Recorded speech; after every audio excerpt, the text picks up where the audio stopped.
Assalamualaikum warahmatullahi wabarakatuh. Salam sejahtera untuk kita semua. Selamat pagi anak-anak. Apa kabar hari ini? Semoga anak-anak selalu dalam keadaan sehat walafiat. Amin ya rabbal alamin. Alhamdulillah, bertemu kembali hari ini bersama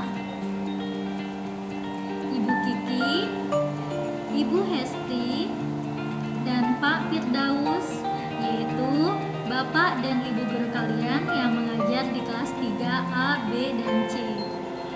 Anak soleh dan soleha, walaupun dalam kondisi daring atau pembelajaran jarak jauh, namun kita harus tetap semangat belajarnya ya. Anak soleh dan soleha, sebelum belajar dimulai, marilah sama-sama kita berdoa. Marilah sama-sama kita membaca doa belajar. Bismillahirrahmanirrahim. Robbi zidni ilma warzuqni fahma. Ya Allah, tambahkanlah aku ilmu dan karuniakanlah aku kepahaman. Amin. Dan untuk anak yang beragama non-muslim, silahkan berdoa sesuai dengan keyakinannya masing-masing. Berdoa dimulai. Berdoa selesai. Materi kelas 3 hari ini yaitu tema 1, pertumbuhan dan perkembangan makhluk hidup. Subtema 4, pertumbuhan dan perkembangan tumbuhan, pembelajaran keempat. Anak soleh dan soleha, marilah sama-sama kita belajar hari ini dengan penuh semangat ya.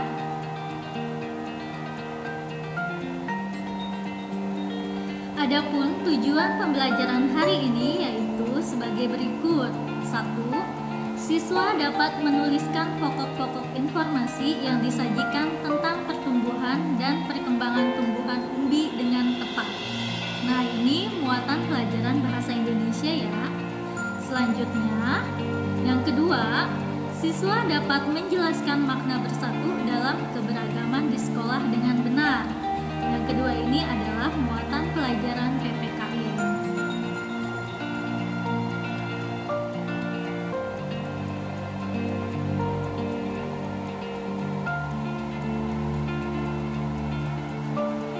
Ayo mengamati, anak soleh dan soleha, marilah kita baca teks berikut ini dengan judul Perkembangbiakan Tumbuhan dengan Umbi.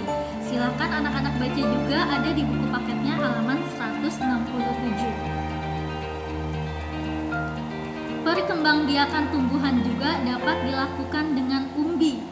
Nah, perkembangbiakan tumbuhan dengan umbi itu ada 3 macam, yaitu ada umbi batang, umbi lapis, dan umbi akar. Kentang dan ubi jalar adalah contoh tanaman yang berkembang biak dengan umbi batang. Kenapa? Karena di dalamnya terdapat batang tumbuhan. Kemudian bawang dan bunga bakung berkembang biak dengan umbi lapis karena bawang itu berlapis-lapis. Sedangkan wortel dan singkong berkembang biak dengan umbi akar karena di dalamnya terdapat akar. Amatilah umbi dari tanaman-tanaman tersebut. Tuliskan persamaan dan perbedaan yang terlihat. Di sini ada gambar wortel, kemudian bawang, selanjutnya singkong, dan yang terakhir bunga bakung atau daun bawang. Ini anak soleh dan soleha. Di sini ada gambar wortel berkembang biak dengan cara umbi akar karena ada akarnya ya. Kemudian bawang berkembang biak dengan umbi lapis karena di dalamnya berlapis-lapis ya. Selanjutnya singkong berkembang biak dengan umbi akar juga karena ada akarnya. Dan terakhir ini di sini ada gambar bunga bakung atau daun bawang itu berkembang biak dengan umbi lapis karena berlapis-lapis. Nah, anak soleh dan soleha, persamaan dan perbedaannya yaitu kita bahas di sini ya. Adapun persamaan dan perbedaan dari umbi batang, umbi akar, dan umbi lapis, yaitu pertama, persamaannya sama-sama terdapat di dalam tanah. Yang kedua, sama-sama sebagai tempat menyimpan cadangan makanan. Dan yang ketiga, umbi batang, umbi akar, dan umbi lapis itu sama-sama dapat digunakan sebagai alat perkembangbiakan. Adapun perbedaannya yaitu kalau umbi batang terbentuk dari batang yang mengembang, sedangkan umbi akar terbentuk dari akar yang mengembang, dan umbi lapis terbentuk dari lapisan daun yang tersusun bertumpuk. Selain itu, perbedaannya umbi batang itu tumbuh tunas pada bagian batangnya, kemudian umbi akar tumbuh tunas pada bagian akar, dan umbi lapis itu tumbuh tunas pada bagian pangkal daun. Selanjutnya, perbedaan umbi batang, dia memiliki akar tunggang, sedangkan umbi akar dan umbi lapis sama-sama memiliki akar serabut. Nah, anak soleh dan soleha, berikut ini adalah persamaan dan perbedaan dari umbi batang, umbi akar, dan umbi lapis.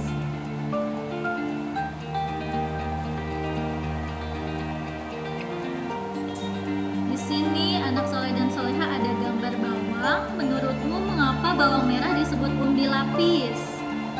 Nah, bawang merah disebut umbi lapis karena bawang merah memiliki umbi yang berbentuk dari tumpukan pangkal daun yang tersusun rapih dan berlapis-lapis.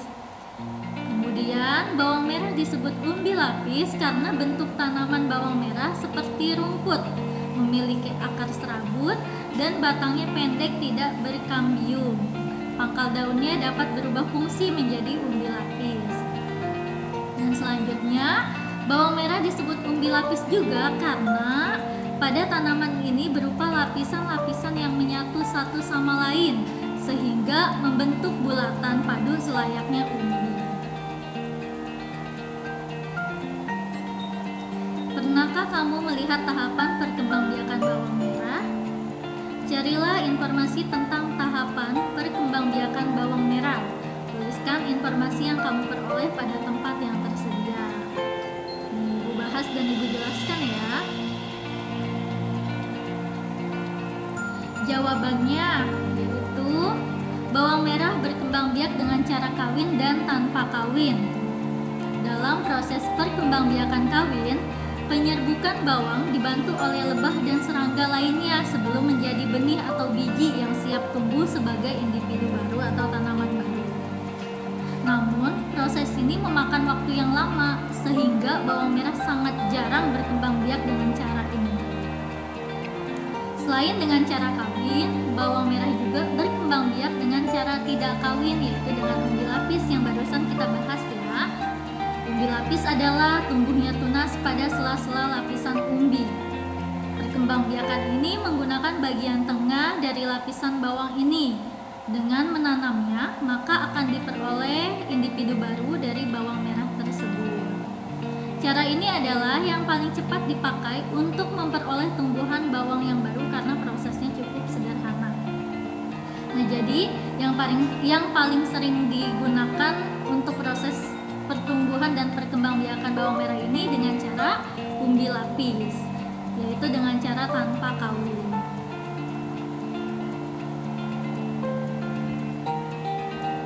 Menanam umbi batang atau singkong tergolong mudah. Bagaimana caranya? Kita tinggal memotong batang tersebut lalu menanamnya. Tunggu beberapa hari, maka kalian dapat melihat daun tumbuh dari batang tersebut. Batang singkong yang tidak terpakai dapat digunakan sebagai alat permainan. Lebih tepatnya, dipakai sebagai alat ukur lompatan dalam sebuah permainan.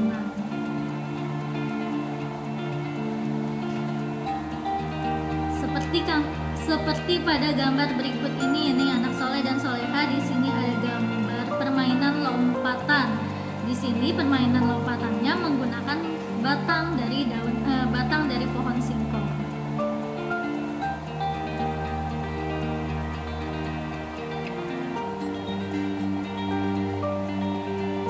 Berbagai jenis umbi-umbian anak soleh dan soleha di sini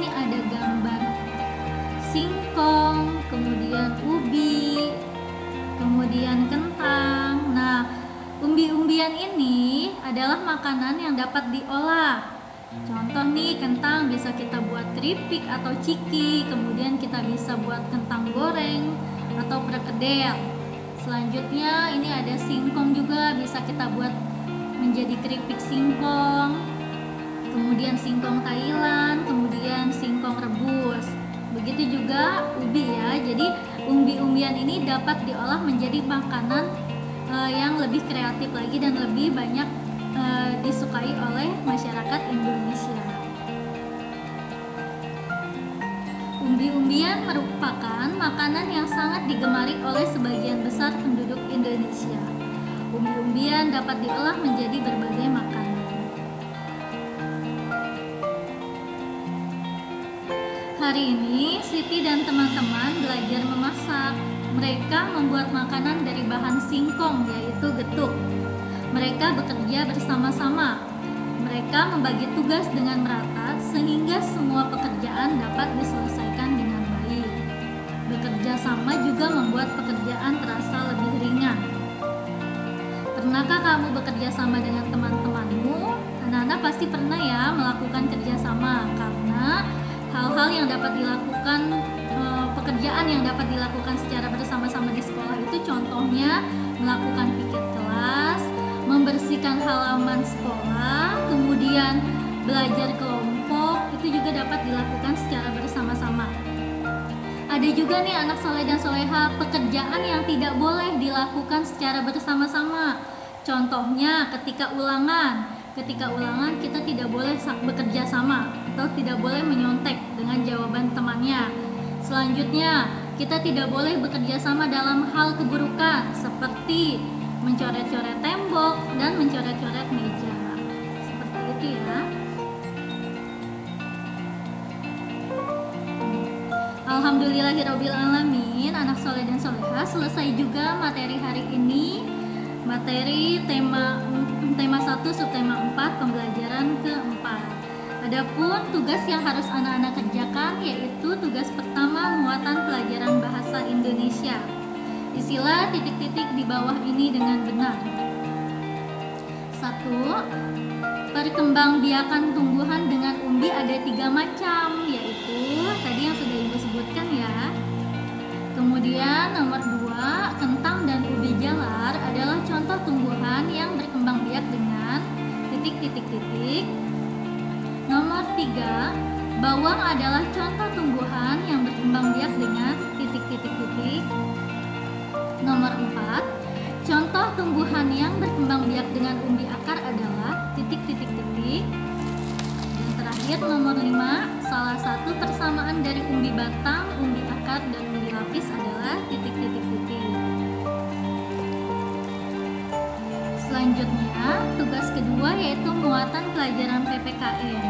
Jawablah pertanyaan-pertanyaan berikut ini dengan benar. Tuliskan 3 contoh kerjasama yang dapat dilakukan di sekolah. Nah, itu untuk jawaban nomor 6, 7, dan 8. Selanjutnya, tuliskan 2 contoh pekerjaan yang tidak boleh dilakukan secara bersama-sama atau kelompok.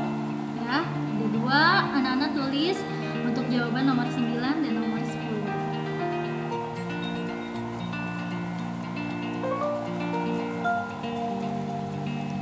Baiklah, anak-anakku semuanya, materi pembelajaran keempat hari ini telah selesai. Dengan mengucapkan kata Alhamdulillahirabbil alamin, selesai sudah materi hari ini, yaitu subtema 4 tentang pertumbuhan dan perkembangan tumbuhan. Mudah-mudahan ilmu yang didapat hari ini bisa bermanfaat dan dapat diamalkan. Terima kasih atas perhatiannya. Sampai jumpa lagi di pembelajaran selanjutnya. Wassalamualaikum warahmatullahi wabarakatuh.